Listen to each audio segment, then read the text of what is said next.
Shabbat Shalom and welcome to Israel Update. The mission that I've been on this year, specifically for the last number of years, has really been speaking about anti-Semitism, and I sometimes feel like the lone voice crying in the wilderness, and that's okay. I'm happy to keep doing that. But I have a video to play for you today, and this one, I actually did have a little bit of a laugh about it because of the insanity, straight up insanity, that can lead to potential loss of life because of anti-Semitism. There's a guy that I follow, I love him, his name is Hananya Naftali, and this is a video of him explaining one of the magnificent decisions that the Irish government in protest of Israel has made and how it's practically impacting them as a government. So we're going to watch this video and then I'm going to talk a little bit more about that. Ireland decided to boycott Israel so well that their brand new government jet can't properly land in fog because it needs Israeli technology.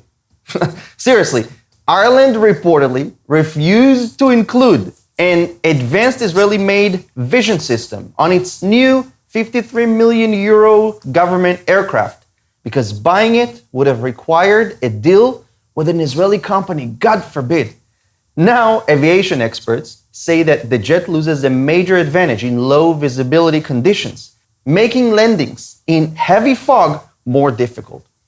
Imagine spending 53 million euros on state-of-the-art jet and intentionally removing one of its smartest features just to make a political statement. How shall I put this? Enjoy the fog, Ireland.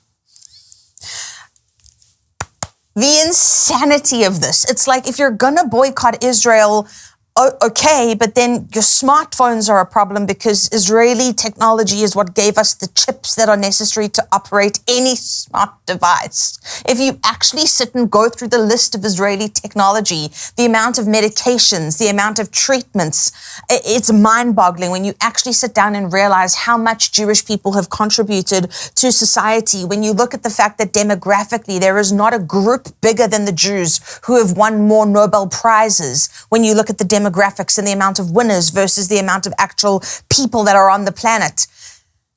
And what Ireland has decided to do, Ireland, not known as a bastion in a land of sunshine, Ireland, a nation that struggles with fog and wind and rain, after spending all of that money on a jet to boycott Israel, removed the feature that allows them to land in fog. It's moments like this that genuinely sometimes cause me to be bereft of speech because I don't know what to say to people. You know, you see that, I don't know how the watermelon emoji became synonymous with being, anti-Israel, pro-Palestinian, or the juice box being like, haha, anti-Jew, which is what we looked at last week. But when you're seeing an entire nation, this really does look like you're being clouded and shrouded in a veil of utter stupidity. And if you find that offensive, good. You can say, oh, Christie, are you calling the Irish government stupid? Yes, I am. I am saying they're stupid. It's unbelievable to me that a hatred of Israel, a hatred of the Jewish people would be so extreme that you're prepared to risk the lives of your government to make a political statement. Imagine a fog storm were to blow through Ireland and they're in that jet. Then what? Let me tell you, somehow they'll find a way to make that the Jews' fault as well. Oh, well, it's because of the Jews that we couldn't have this technology. Everywhere you look, the Jews are blamed for everything. It doesn't stop. I remember when COVID happened and the Israel Update Facebook page got completely flooded with thousands of comments saying, COVID 1948, saying that the Jews were to blame for COVID. It just feels like no matter which way you look, no matter what direction you turn in today, there are people shouting about how everything is the fault of the Jews, and this is not a new problem. The reason that Hitler was able to take over in a totalitarian manner was because of the lies and the propaganda that he was feeding to the people, and they swallowed it. Because if you're told something repetitively enough, if it's constantly being repeated, constant repetition. I mean, that's how children learn. They're like little sponges. If you keep saying the same thing over and over and over again to somebody, and your mind isn't activated and your will isn't activated and you're not using critical thinking, you can just swallow it hook, line, and sinker. And yes, right now there is chaos going on. All we have to do is look slightly to the left or slightly to the right. I mean, Israel is at a perilous crossroads. It is. I think Benjamin Netanyahu has got the hardest job of any person in the world. I think that the analogy of a rock and a hard place and being caught between the two is exactly what his life is. This is a man of extreme intellect, an IQ of 180. He comes from a family of brilliant scholars. He lost his brother to the wars, defending the nation of Israel. And the hatred that comes against him is unreal. And the fact that just this year we've faced the reality that Zohran Mamdani stood there as the mayor of New York City, an extremist Muslim hiding behind a democratic smile, saying that should Benjamin Netanyahu land in New York, he was going to arrest him. I mean, the chaos that we've seen happen is just absolute insanity. But that's what we're seeing bred here. Anti-Semitism breeds insanity. Now, you might say that's extreme. Well, not really. Look at history. Look at what ended up happening. And the thing that I've said over and over, because maybe my job is to be a little repetitive on Fridays, how is it that the nation of Germany kept their eyes closed and allowed the Holocaust to happen? How is it that when you examine history, the majority of people that were in that space at that time were bystanders? How is it that there were so few that stood up to the regime, that they're known and listed as martyrs of freedom because there were so few of them? And the question one has to ask, and this is something I've asked of myself, what would I do in that situation? Most of us would jump up immediately and say, oh, I would be somebody who defends Israel. I would be somebody who hides Jews.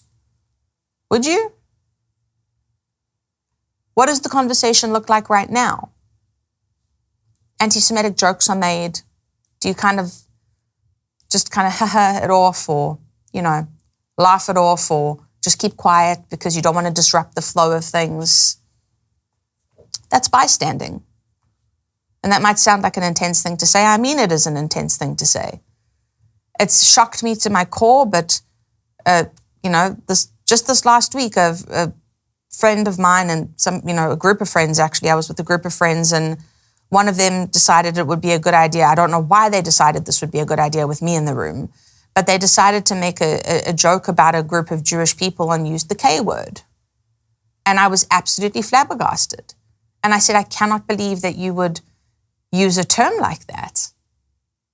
And it made it awkward. It made the social interaction awkward. And I said, I can't be here right now. And I got up and left. And that caused a whole big ruckus. And I didn't care. And I still don't care. And it's something I won't back down from.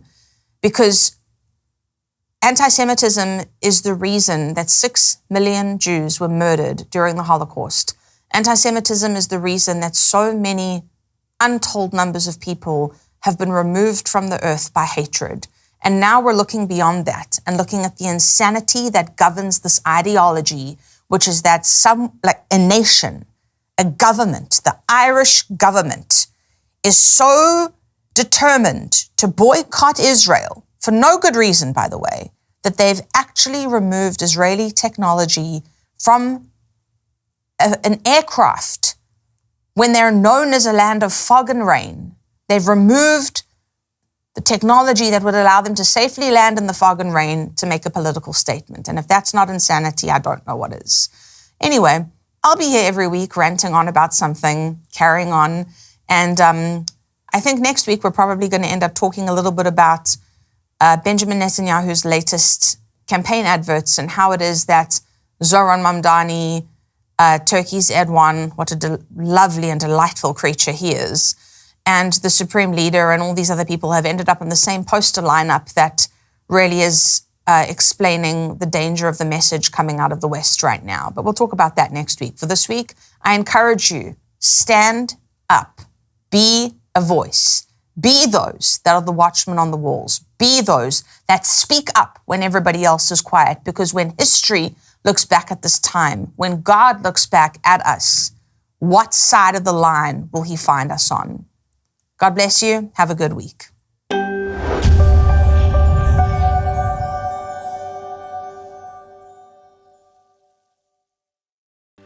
Hello, warriors. When you give today, you are helping us carry this prophetic sound into the future. For your donation of $25 or more, we'll send you somewhere in the future a prophetic legacy, a special digital album from Kim Clement live in London, plus a digital booklet.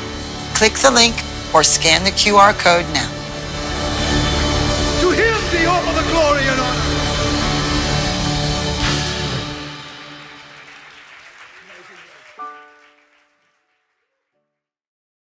Hello, friends. I'm Donna Clement Petrushka, and I am honored to invite you to something truly extraordinary, the Kim Clement Prophecy Vault. Now you can gain unprecedented access to my father's entire digitized video archive. Every prophetic moment, every powerful teaching, every anointed worship session is now available to you in the Prophecy Vault. Plus, I'm excited to share that my dad's special School of the Prophets teachings are included, offering you deep, transformative lessons on hearing God's voice and understanding his revelations. Your partnership is crucial. Not only will you gain access to these incredible resources, but you'll also help us continue the vital work of preserving, digitizing, and adding new Kim Clement material to the archives. I'm inviting you to step into the Kim Clement Prophecy Vault. Let's embark on this journey of revelation together, and I can't wait to see you inside.